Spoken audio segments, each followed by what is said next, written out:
तो ठीक। जय सिया राम प्यारे बच्चों, एक बार फिर से आप लोगों का स्वागत है हमारे साथ। उम्मीद करते हैं आप लोग एकदम फर्स्ट क्लास होंगे, बढ़िया प्यारे से आराम से खेल कूद रहे होंगे, खेलने कूदने के साथ पढ़ लिख भी रहे होंगे, और गर्मी बहुत है तो गर्मी का आनंद भी ले रहे होंगे ना। चलिए, आज पिछले क्लास में हम लोग बात कर रहे थे तो डार्विन विटलेसी जी के बारे में, और डार्विन विटलेसी जी ने विश्व को कितने कृषि प्रदेशों में बांटा है इसके बारे में बात हुई थी। तो उम्मीद करते हैं आपको याद होगा। अगर याद है तो एक बार एक मैसेज कर दीजिए कि भाई विश्व को कितने कृषि प्रदेशों में बांटा है। तो उसी को हम लोग बारी बारी से आज डिस्कस करने वाले हैं। सबसे पहला जो कृषि प्रदेश है वो है स्थानांतरणशील पशुचारण प्रदेश। यानी कि इसमें आप लोगों ने जाना था कि भाई एक स्थान से दूसरे स्थान पर शिफ्ट होकर लोग पशुचारण करते हैं। तो अगर हम देखें तो स्थानांतरणशील पशुचारण प्रदेश मुख्य रूप से पूरे विश्व में कहाँ कहाँ पर पाए जाते हैं। तो इस प्रदेश में अफ्रीका का सहारा प्रदेश, इथियोपिया, मिस्र, सूडान, सऊदी अरब, ईरान, इराक, अफगानिस्तान, पूर्व सोवियत संघ से अलग हुए मध्य एशिया के जो देश हैं, उसके बाद उत्तरी चीन, मंगोलिया, दक्षिणी अफ्रीका के भाग आदि आते हैं। तो अगर इस मैप में अगर हम देखें तो ये आपका विश्व का मानचित्र आपके सामने लगा हुआ है, और ये पूरा डिज़ाइन भी किया गया है कि किस क्षेत्र में कौन सा कृषि प्रदेश पड़ता है। जैसे ये लोग आप सिंबल्स देख ही रहे हैं। तो जो सबसे पहला स्थानांतरणशील पशुचारण प्रदेश है, स्थानांतरणशील पशुचारण प्रदेश यानी कि चलवासी पशुचारण प्रदेश, एक स्थान से दूसरे स्थान पर चलते हुए। ये कौन कौन से क्षेत्र हैं, ये आपको दिख रहा होगा कि जो सहारा किधर है भाई, ये अफ्रीका महाद्वीप है। अफ्रीका महाद्वीप का जो ये ऊपरी भाग है ये क्या है, सहारा का, मतलब सहारा डेजर्ट या फिर आप सहारा मरुस्थल का नाम सुने होंगे, वो यहीं पर पाया जाता है। उसके साथ साथ Iran, Iraq, Saudi Arabia, China के नीचे मंगोलिया यानी एशिया का कुछ भाग, एशिया और मंगोलिया का जो क्षेत्र है, भारत के ऊपर ये क्षेत्र। उसके बाद इधर यूरोप के कुछ क्षेत्रों में ये सारे क्षेत्र, यानी ज़्यादातर क्षेत्र जो आप देख रहे हैं, जो डॉट डॉट डॉट लाइन से, छोटे डॉट डॉट लाइन से प्रदर्शित हुए हैं, ये सब क्षेत्र किसमें आते हैं, चलवासी पशुचारण प्रदेश में। हमने आपको बताया था कि ये जो कह सकते हैं पिछड़े देश हैं, वहाँ पर इस प्रकार के कह सकते हैं कि आपको ज़्यादा क्षेत्र देखने को मिलते हैं। तो ये जो क्षेत्र है आप मैप में एक बार अच्छे से देख लेंगे, और इन देशों के नाम या स्थानों के नाम भी आप लोग थोड़ा सा मेमोराइज करते रहेंगे तो ज़्यादा अच्छा होगा। तो ये प्रमुख क्षेत्र हैं जहाँ पर स्थानांतरणशील पशुचारण प्रदेश आपको देखने को मिलता है, या स्थानांतरणशील पशुचारण यहाँ पर होता है। इसलिए इन क्षेत्रों को हम लोग, चाहे वो इथियोपिया हो, मिस्र हो, उसके बाद सहारा का कुछ क्षेत्र हो, उसके बाद ईरान है, इराक है, उसके बाद एशिया का कुछ क्षेत्र है, मंगोलिया का क्षेत्र है, ये सारे क्षेत्र किसमें आते हैं, स्थानांतरणशील पशुचारण प्रदेश में। ठीक, और होता है क्या है इसके बारे में हम लोग पिछले क्लास में डिस्कस कर चुके हैं। जो इस क्लास के पहले डायरेक्ट ये क्लास देख रहे हैं वो जरूर इसके पहले वाला क्लास जरूर देख लें, तब आपको सारी चीज़ें और आसानी से समझ में आएंगी। चलिए आगे बढ़ते हैं, दूसरा देखते हैं। तो दूसरा कृषि प्रदेश कौन सा था, दूसरा कृषि प्रदेश आपका था व्यापारिक पशुपालन प्रदेश। व्यापारिक पशुपालन प्रदेश। अब व्यापारिक पशुपालन प्रदेश कहाँ पर मुख्य रूप से इनका विस्तार कहाँ से है। अब क्योंकि व्यापारिक है तो स्वाभाविक है कि जो विकसित देश होंगे, अभी पिछला जो आपने पढ़ा चलवासी पशुचारण प्रदेश, वो पिछड़े देशों में उनका विकास हुआ है, जहाँ पर ज़्यादा विकसित जो देश नहीं है वहाँ पर। और यहाँ पर व्यापारिक पशुपालन हो रहा है, इसका मतलब कुछ विकसित देशों में भी इनका विस्तार हुआ होगा। तो इनका विस्तार मुख्य रूप से मध्य पश्चिमी अमेरिका, उसके बाद मध्य पूर्वी दक्षिणी अमेरिका, उसके बाद दक्षिणी अफ्रीका, उसके बाद यूरोप के कुछ क्षेत्रों में तथा ऑस्ट्रेलिया में मुख्य रूप से व्यापारिक पशुपालन का कार्य होता है, और व्यापारिक पशुपालन का प्रदेश पाया जाता है। तो अगर हम व्यापारिक पशुपालन, जैसे कि ये आपका ये जो क्षेत्र है, दूसरे जो कह सकते हैं कि खड़ी लाइन से प्रदर्शित किया गया है, ये अमेरिका का कुछ क्षेत्र है। उसके बाद अमेरिका के बाद अमेरिका के साथ साथ उत्तरी अमेरिका का क्षेत्र, दक्षिणी अमेरिका के भी कुछ क्षेत्रों में कह सकते हैं कि व्यापारिक पशुपालन होता है।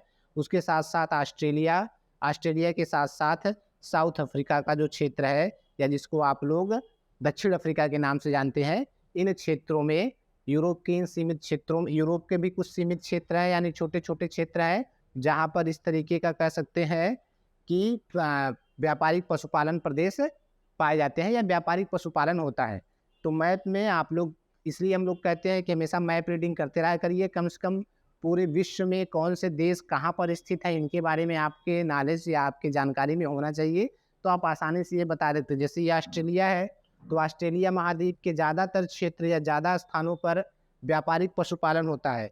ये आपका दक्षिणी अफ्रीका है, ये आपका दक्षिणी अमेरिका, ये आपका उत्तरी अमेरिका, तो लिखा है इसमें मध्य पश्चिमी अमेरिका, मध्य पश्चिमी, इधर पूर्व इधर पश्चिम, तो ये मध्य पश्चिमी अमेरिका का जो क्षेत्र है यहाँ पर होता है व्यापारिक पशुपालन। मध्य पूर्वी दक्षिणी अमेरिका, ये दक्षिणी अमेरिका है, तो मध्य और पूर्वी दक्षिणी अमेरिका का जो क्षेत्र है यहाँ पर व्यापारिक पशुपालन होता है। उसके बाद फिर आपका है दक्षिणी अफ्रीका। दक्षिणी अफ्रीका, अफ्रीका महाद्वीप का आप जानते हैं कि भाई सबसे साउथ में पाया जाता है, ये दक्षिण अफ्रीका क्षेत्र है। उसके बाद यूरोप के बहुत छोटे छोटे क्षेत्रों में पाया जाता है। उसके बाद ऑस्ट्रेलिया, और ये ऑस्ट्रेलिया का जो प्रमुख क्षेत्र है यहाँ पर कह सकते हैं व्यापारिक पशुपालन का कार्य होता है, और इन्हीं क्षेत्रों को हम लोग व्यापारिक पशुपालन कृषि प्रदेश के अंतर्गत विटलसी जी ने रखा है। चलिए आगे बढ़ते हैं। तीसरा जो कृषि प्रदेश है वो आपका स्थानांतरणशील कृषि प्रदेश, स्थानांतरणशील कृषि प्रदेश। तो स्थानांतरणशील कृषि प्रदेश के बारे में अगर हम बात करें तो स्थानांतरणशील कृषि प्रदेश क्या होता है? Shifting cultivation. शिफ्टिंग कल्टीवेशन मतलब एक स्थान से दूसरे स्थान पर कृषि। अभी स्थानांतरणशील पशुपालन आप लोगों ने पहला पढ़ा, तीसरा आपका स्थानांतरणशील कृषि मतलब खेती करने के लिए जब आप एक स्थान से दूसरे स्थान पर शिफ्ट होते हैं, कैसे करते हैं इसके बारे में हम लोग पिछले क्लास में डिस्कस कर चुके हैं। अभी हम लोग यही बात करेंगे कि ये पूरे विश्व के मानचित्र पर या ग्लोब पर या पूरे पृथ्वी पर कहाँ कहाँ पर इस प्रकार की खेती या इस प्रकार के कह सकते हैं कि प्रदेश उपस्थित है। तो यह जो कृषि प्रदेश है यह मुख्य रूप से अमेजन घाटी, उसके बाद दक्षिणी वेनेजुएला, न्यू गियाना, नाइजीरिया, घाना, कांगो, चाड, जिम्बाब्वे, उसके बाद Malagasy, New Guinea, Borneo, Myanmar, Kampuchea जैसे देशों में मिलता है।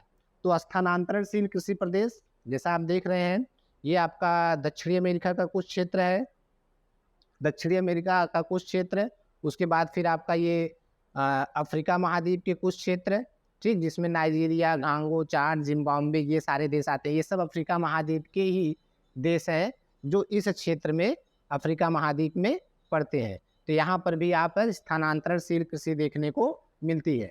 और इसके अलावा फिर म्यांमार का कुछ क्षेत्र आता है। म्यांमार आपको पता है कि भारत के बगल में है, तो म्यांमार में भी स्थानांतरणशील कृषि होती है या फिर स्थानांतरणशील कृषि देखने को मिलता है। तो ऐसे कुछ प्रमुख देश है ये, जो अगर आप इसमें देखेंगे तो ज़्यादातर जो देश है वो अफ्रीका के ही देश है और दक्षिणी अमेरिका के देश हैं।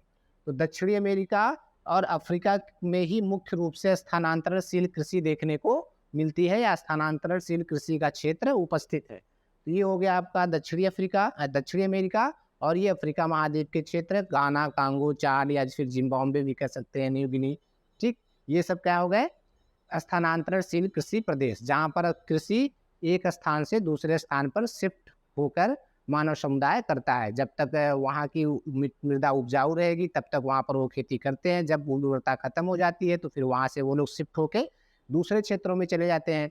फिर वहाँ पर जंगल वगैरह साफ करेंगे, मिट्टी उसको साफ करने के बाद खेत बनाएंगे, फिर वहाँ पर नई खेती करते हैं। फिर जब तक रहेंगे उसके बाद फिर शिफ्ट हो जाएंगे। इस तरीके से शिफ्टिंग कल्टीवेशन का कार्य होता है। नेक्स्ट अगर आप हम देखें तो नेक्स्ट आपका है प्रारंभिक अस्थायी कृषि प्रदेश। प्रारंभिक अस्थायी कृषि प्रदेश, प्रारंभिक अस्थायी कृषि प्रदेश मतलब जहाँ पर कृषि प्रारंभ हुई वहीं पर कृषि अस्थायी रूप से हो रही है लगातार कई वर्षों तक, तो उसको हम लोग बोलते हैं प्रारंभिक अस्थायी कृषि प्रदेश। इसमें मुख्य रूप से यह प्रदेश में उत्तर पूर्वी भारत, जैसा कि मैंने पहले भी आपको बताया था, भारत इसमें आता है।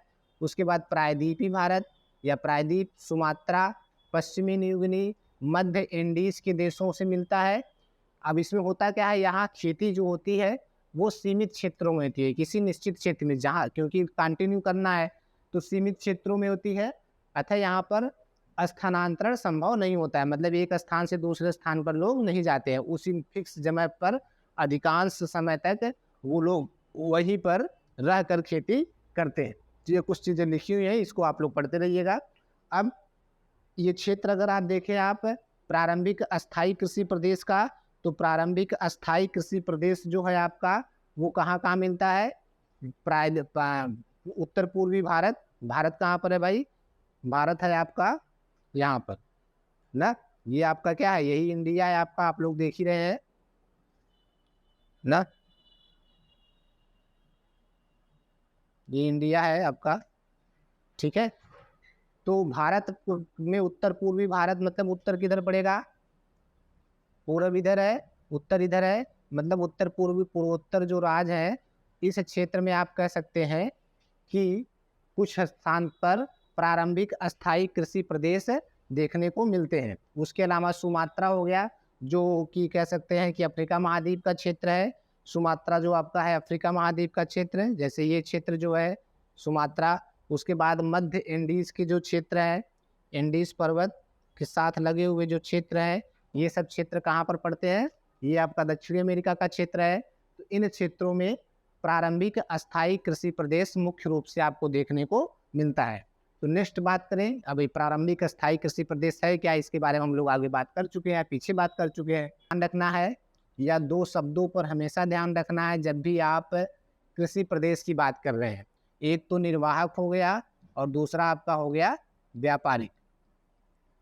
तो जब निर्वाहक की बात आए तो इसका मतलब वहाँ पर जो खेती हो रही है वो केवल जीवन यापन के लिए हो रही है, या वहाँ पर जो मानव समुदाय खेती कर रहा है वो अपने लिए कर रहा है, सेल्फ के लिए, अपने खाने पीने के लिए। और व्यापारिक मतलब दूसरों को खिलाने पिलाने के लिए, दान नहीं करना है, व्यापार करना है। व्यापार करने का मतलब आप उसको दूसरों को खिलाएं पिलाएंगे या दूसरों को देंगे तो फिर पैसा लेंगे। तो यहाँ पर वह क्षेत्र जो क्या है, चावल प्रधान है। चावल प्रधान मतलब वहाँ की मुख्य फसल क्या है? चावल है। जिस क्षेत्र में मुख्य फसल चावल है और वहाँ पर चावल को ही मुख्यतः भोजन के रूप में इस्तेमाल किया जाता है, यानी जीवन यापन के लिए, खाने पीने के लिए वहाँ पर मुख्य रूप से चावल का ही प्रयोग किया जाता है। ऐसा है नहीं खाली चावल खाना है, केवल चावल नहीं खाना है और कुछ भी खा सकते हैं, लेकिन प्रमुख फसल या फिर कह सकते हैं प्रमुख भोजन जो है वो क्या है? चावल है। तो ऐसे जो क्षेत्र होते हैं उसको हम लोग चावल प्रधान गहन निर्वाहक कृषि प्रदेश के अंतर्गत रखते हैं, या फिर हम क्या रखते हैं, जैसा कि आप लोग जान रहे हैं भाई कि डरवेंट विटलसी के अनुसार हम लोग पढ़ रहे हैं, डरवेंट विटलसी। तो डरवेंट विटलसी जी ने ही इन सभी कृषि प्रदेशों को कुछ मुख्य आधार या कुछ मुख्य चीज़ों को ध्यान में रखकर अलग अलग कृषि प्रदेशों में बांटा है। तो अगर हम देखें तो इसमें मुख्य रूप से आपके कौन कौन से देश आते हैं इस प्रदेश में? बांग्लादेश, श्रीलंका, भारत, दक्षिणी एवं मध्य चीन, म्यांमार, कंपूचिया, थाईलैंड, जावा आदि प्रमुख देश हैं जो चावल प्रधान गहन निर्वाहक क्षेत्र में आते हैं। अब भारत के सभी क्षेत्र चावल प्रधान नहीं होते हैं। मुख्य रूप से जो चावल प्रधान क्षेत्र है भारत का वो है पूर्वी क्षेत्र। पूर्वी क्षेत्र मतलब वो पूर्वोत्तर का क्षेत्र हो, या फिर आप कह सकते हैं कि पश्चिम बंगाल का क्षेत्र हो। जैसे कि ये आपका भारत है, आप देख रहे हैं। तो भारत का जो ये पूर्वी क्षेत्र है जो आपके स्लैंट लाइन से दर्शाए गए हैं, ये क्षेत्र चावल प्रधान क्षेत्र है। उसके बाद श्रीलंका भी इसमें आता है। उसके बाद श्रीलंका के अलावा उसके बाद जो कुछ दक्षिण के क्षेत्र या फिर आप केरल साइड आप चले जाएं, मतलब सी लेवल मतलब कह सकते हैं समुद्र के किनारे वाले जो क्षेत्र ज़्यादातर होते हैं वो चावल प्रधान क्षेत्र होते हैं, क्योंकि बहुत ही प्रसिद्ध भोजन है चावल मछली। आप पश्चिम बंगाल की बात करें तो यहाँ तो मुख्य रूप से चावल और मच्छी खाए जाते हैं। तो चावल और मछली पकड़ के खाओ पियो और ऐश करो, यही सब लोग करते हैं। तो फिर श्रीलंका हो गया। बांग्लादेश का भी इसी में कुछ क्षेत्र है, पश्चिम बंगाल और बांग्लादेश साथ में सटे हुए हैं। तो बांग्लादेश, श्रीलंका, भारत, दक्षिणी एवं मध्य चीन, चीन के भी कुछ क्षेत्र इसमें आते हैं, ठीक है। चीन के भी कुछ प्रमुख क्षेत्र इसमें आते हैं। उसके बाद म्यांमार, कंपूचिया, थाईलैंड, जावा, ये जो कुछ प्रमुख देश हैं जो मुख्य रूप से, ये सारे देश इधर से इधर ही हैं, ठीक है। यह कह सकते हैं कि एशिया के ही मुख्य रूप से प्रमुख देश हैं जो चावल प्रधान गहन निर्वाहक कृषि प्रदेश के अंतर्गत आते हैं। उसके बाद नेक्स्ट अगर हम बात करें तो नेक्स्ट आपका आता है छठा, चावल विहीन गहन निर्वाहक क्षेत्र। अभी चावल प्रधान गहन निर्वाहक क्षेत्र था, अब आ गया चावल विहीन, यानी जहाँ पर चावल न हो। तो चावल विहीन का मतलब ऐसा नहीं कि चावल एकदम नहीं होगा, लेकिन यहाँ पे जो मुख्य फसल होगा वो चावल के अलावा जो अन्य होते हैं वो। अब चावल के अलावा जो मुख्य फसल या अन्न होता है वो कौन सा होता है? अगर मुख्य फसल की बात करें तो वो होती है गेहूँ। गेहूँ का नाम आप लोग सुने हैं भाई, व्हीट ना? तो व्हीट जहाँ पर गेहूँ प्रमुख रूप से कह सकते हैं कि कृषि के लिए उपयुक्त होता है या फिर भोजन के लिए मानव समुदाय उपयोग करता है, उसको हम लोग चावल विहीन गहन निर्वाहक कृषि प्रदेश के अंतर्गत रखते हैं। इसमें कौन-कौन से क्षेत्र आते हैं? इसके अंतर्गत पाकिस्तान, मध्य पश्चिमी भारत, मध्य पश्चिमी भारत, मध्य मतलब बीच और पश्चिमी मतलब इधर वाला जो क्षेत्र है, जैसे पंजाब है, गुजरात है ना, ये सब जो क्षेत्र है, ये सब क्या है? मध्य पश्चिमी भारत के अंतर्गत आते हैं। उसके बाद उत्तरी मंगोलिया, मंगोलिया जो कि चीन के नीचे और भारत के बीच में है ना, उत्तरी मंगोलिया, दक्षिणी कोरिया जैसे देश प्रमुख रूप से आते हैं। क्यों आते हैं? क्योंकि वह यहाँ वर्षा के सापेक्ष अभाव तथा तापमान की कमी से गेहूं की खेती की उपयुक्त दशाएं मिलती। जैसा कि मैंने आपको पहले बताया, यहाँ पर कि किस क्लाइमेट यानी जलवायु किसके लिए उपयुक्त है? गेहूं के लिए। तो यहाँ पर चावल के अलावा कि चावल को छोड़कर किसकी खेती होती है? गेहूं की खेती। तो गेहूं की खेती और सिंचाई का प्रसार भी होता है, तो गेहूं सिंचाई मतलब सिंचाई के भी विभिन्न साधन यहाँ पर उपलब्ध है, तो आसानी से यहाँ पर गेहूं की खेती हो जाती है, जिसके कारण से यहाँ की मुख्य फसल क्या है? वो गेहूं की है। हाँ हाँ, धान का या फिर चावल की भी खेती होती है, लेकिन उतनी मात्रा में नहीं होती है। निश्चित समय तक ही चावल की खेती होती है, जबकि जो चावल प्रधान निर्वाहक क्षेत्र है वहाँ पर प्रमुख रूप से चावल की ही खेती होती है, जबकि चावल विहीन गहन निर्वाहक कृषि प्रदेश में मुख्य रूप से गेहूं की खेती होती है। तो ये हो गए आपके चावल विहीन गहन निर्वाहक कृषि प्रदेश। आप देशों के नाम या स्थान के नाम जरूर याद रखिएगा। नेक्स्ट अगर हम आगे बढ़े तो आगे जो आपका अगला कृषि प्रदेश है वो है व्यापारिक बागाती कृषि प्रदेश। अब व्यापारिक बागाती, अब दो चीज, दूसरा शब्द आ गया। अभी तक आप लोग निर्वाहक की बात कर रहे थे, अब हम लोग बात करेंगे व्यापार की या व्यापार के का बारे में। व्यापार के बारे में मैंने आपको पहले बता दिया भाई कि जब आप किसी चीज़ का उत्पादन या किसी चीज़ की खेती व्यापार के दृष्टिकोण से करते हैं, मतलब अपने लिए नहीं दूसरों को पहुंचाने के लिए करते हैं, और उससे फ्री में देना नहीं है ना, पैसा लेना है, पैसा ले लेंगे आप, तो उसको हम लोग क्या कहते हैं? व्यापार बोलते हैं या बिजनेस बोलते हैं। तो व्यापारिक बागाती कृषि प्रदेश में वही क्षेत्र मुख्य रूप से आते हैं जहां पर आप बागवानी का इस्तेमाल व्यापार के लिए करते हैं। प्लांटेशन का कार्य या प्लांटेशन का जो क्षेत्र है उसमें आप व्यापार को देखते हैं, यानी विभिन्न प्रकार के फ्रूट्स या फलों का आप लोग बागवानी लगाते हैं और उससे व्यापार की तरफ बढ़ते हैं। तो अलग अलग क्षेत्रों में अलग अलग प्रकार की बागवानी की जाती है। यहाँ पर मिक्स बागवानी भी आप कर सकते हैं, मतलब केले की खेती करिए, सेब की खेती करिए, या और जो भी फल फ्रूट्स आपको समझ में आए उसकी खेती। जहाँ पर अब हर जगह हर प्रकार की आप खेती नहीं कर सकते या हर प्रकार की बागवानी भी नहीं लगा सकते। जैसे अपने यहाँ आप चाह कर भी सेब की खेती नहीं कर सकते या सेब नहीं उगा सकते, या अपने यहाँ चाह कर भी आप बड़ी मात्रा में केले ओले की भी खेती नहीं कर सकते। तो जैसे दक्षिण में केले की खेती होती है आपके यहाँ, हम अपने यहाँ की बात कर रहे हैं भारत की, और अगर आप जैसे ही उत्तर में बढ़ेंगे जम्मू कश्मीर ठंडे प्रदेशों में, तो वहाँ पर सेब की खेती होती है। तो जहाँ पर जिस प्रकार का क्लाइमेट या जलवायु उपस्थित होता है वहाँ पर आप उस तरीके की बागवानी लगाकर व्यापार की दृष्टि से, अब जम्मू कश्मीर में सेब हो रहा है लेकिन मिल तो पूरे भारत में रहा है, तो भारत में कैसे आ रहा है? क्योंकि वहाँ के लोग व्यापार कर रहे हैं। तो ऐसे क्षेत्र जहाँ पर व्यापारिक बागवानी होती है वहाँ पर हम लोग उसको विटलसी जी ने या नरवंत विटलसी जी ने व्यापारिक बागाती कृषि प्रदेश के अंतर्गत रखता है। इस प्रदेश में मुख्य रूप से उष्णकटिबंधीय क्षेत्र आते हैं। उष्णकटिबंधीय क्षेत्र मतलब जहाँ पर ज़्यादा गर्मी हो, गर्मी होगा तो वर्षा अधिक होगी, और ठंड। उसके बाद जिसमें मुख्य रूप से लैटिन अमेरिका, अफ्रीका, दक्षिणी एवं दक्षिणी पूर्वी एशिया मुख्य रूप से यह क्षेत्र है जहाँ पर व्यापारिक बागाती कृषि प्रदेश पाए जाते हैं। नेक्स्ट आपका जो है ये आपका 7 हो गया। तो कुल 13 कृषि प्रदेश हैं। तो 7वां जो कृषि प्रदेश है उसके बारे में देखते हैं। 7वां कहाँ गया जी? अच्छा, 7वां हो गया ना, 8वां।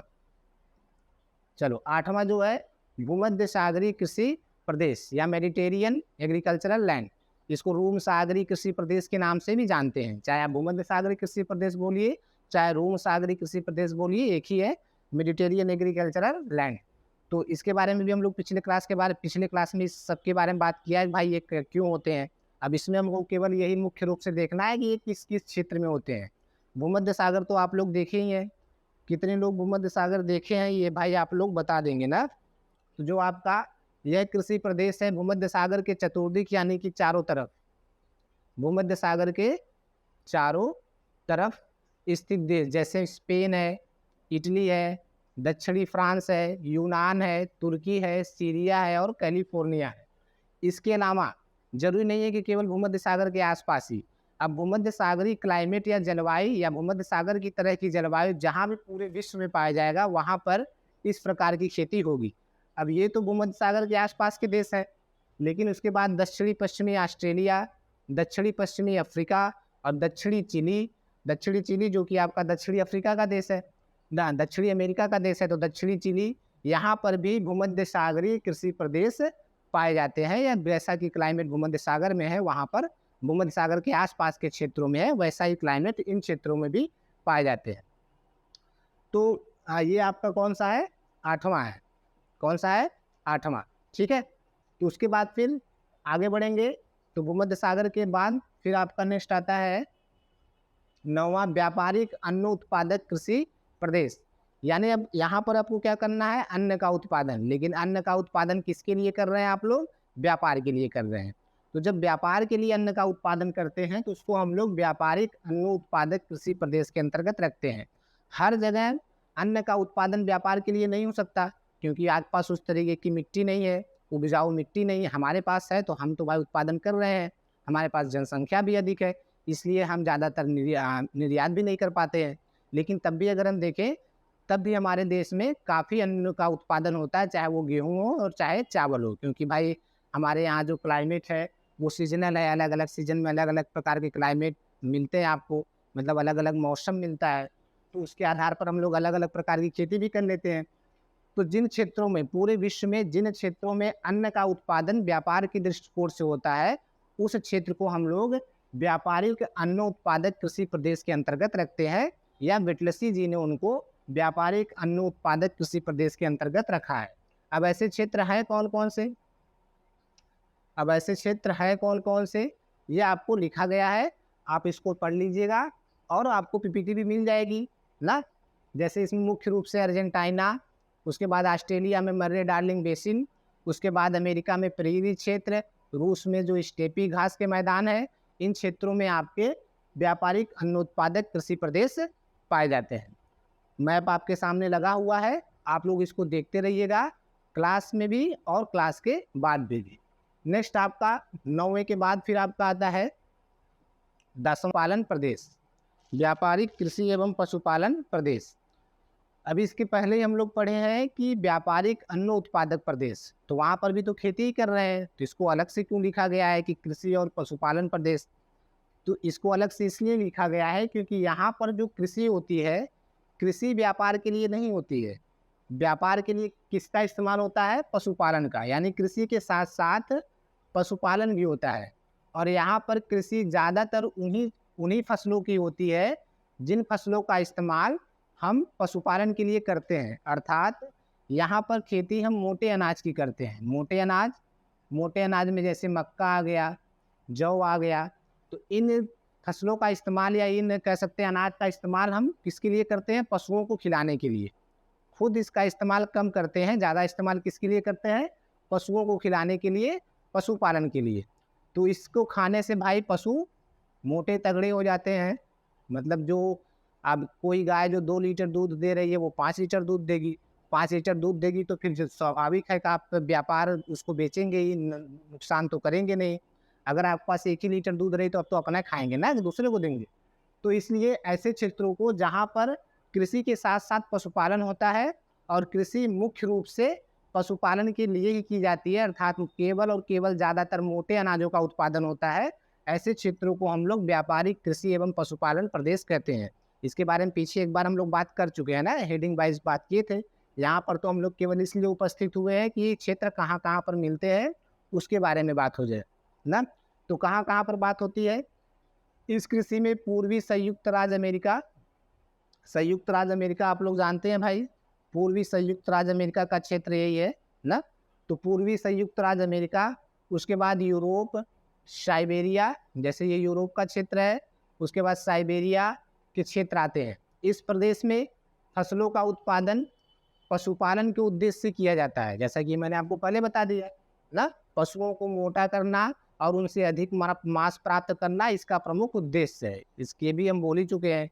उसके बाद हड्डी, चमड़ा, सींग, खूर, अंडे आदि आप पशुओं से प्राप्त करते हैं और उसका व्यापार में इस्तेमाल करते हैं या बिजनेस में इस्तेमाल करते हैं। ये हो गया व्यापारिक कृषि एवं पशुपालन प्रदेश। नेक्स्ट आपका जो है, नेक्स्ट अगर बात करें 11 निर्वाहक अन्न और पशुपालन प्रदेश। अब यहाँ पर अन्न का उत्पादन या खेती करते हैं हम लोग, यहाँ पर भी खेती ही करेंगे क्योंकि कृषि प्रदेश के बारे में हम पढ़ रहे हैं। तो यहाँ पर जो खेती करते हैं वो किस तरीके का होता है, निर्वाहक होता है। निर्वाहक का मतलब मैंने आपको पहले बता दिया कि यहाँ पर जो भी खेती होगी वो केवल जीवन यापन के लिए होगी, अर्थात व्यापार के दृष्टिकोण से यहाँ पर खेती नहीं होती है। या फिर आप ये भी कह सकते हैं कि हम कर भी नहीं सकते हैं, क्योंकि वहाँ पर उस मात्रा में आपके पास मृदा उपस्थित नहीं है या फिर उस तरीके की, उस क्वालिटी की मृदा उपस्थित नहीं है कि आप ज़्यादा उत्पादन कर सकें। तो अपना जीवन यापन हो जाए, पहले अपने खा ले उतने बहुत है। तो यहाँ पर क्या होता है, निर्वाहक अन्न और पशुपालन होता है, यानी अपने जीवन यापन के लिए हम लोग अन्न का उत्पादन भी करते हैं और पशुपालन भी करते हैं। जो भी दूध, दही, मांस, मछली मिलेगा वो अपने जीवन यापन के लिए उसका इस्तेमाल करेंगे। तो इस प्रकार के क्षेत्र कहाँ पर हैं? इस प्रकार की कृषि पद्धति मुख्य रूप से पश्चिमी एशिया में तुर्की, या जिसको आप लोग टर्की के नाम से भी जानते हैं, उसके बाद उत्तरी ईरान, मध्यवर्ती एशिया और उत्तरी साइबेरिया के क्षेत्रों में मिलती है ना। विभिन्न प्रकार के जैसा मैंने आपको पहले बताया कि जलवायु हो या स्थलीय बाधाओं के कारण यहाँ पर हम उस लेवल की खेती नहीं कर पाते या उतनी ज़्यादा उत्पादन प्राप्त नहीं कर पाते हैं जिससे हम व्यापार की तरफ बढ़ सके। तो यहाँ पर मुख्य रूप से कृषि किसके लिए की जाती है? जीवन यापन के लिए की जाती है, अर्थात अपने लिए की जाती है। ठीक है। उसके बाद नेक्स्ट आपका है व्यापारिक दुग्धो उत्पादन कृषि प्रदेश। व्यापारिक दुग्धो उत्पादन कृषि प्रदेश। अब पशुपालन, यहाँ पर इस ऐसे क्षेत्र जहाँ पर पशुपालन मुख्य रूप से दुग्ध उत्पादन के लिए होता है। अब पशुपालन कई तरीके से होता है, ऐसे पिछड़ा भी अब पशुपालन प्रदेश पढ़ चुके हैं। वहाँ पर पशुपालन का उपयोग चाहे निर्वाहक तौर पर हो चाहे व्यापारिक तौर पर हो, लेकिन वहाँ पर पशुओं से प्राप्त सभी प्रकार के चीज़ों का हम लोग उपयोग करते हैं। लेकिन कुछ ऐसे भी क्षेत्र होते हैं जहाँ पर केवल डेयरी फार्मिंग के लिए पशुपालन किया जाता है, अर्थात दूध उत्पादन के लिए किया जाता है। मांस वगैरह के लिए या ऊन वगैरह के लिए या फिर अन्य चीज़ों के लिए पशुओं का पालन नहीं किया जाता है।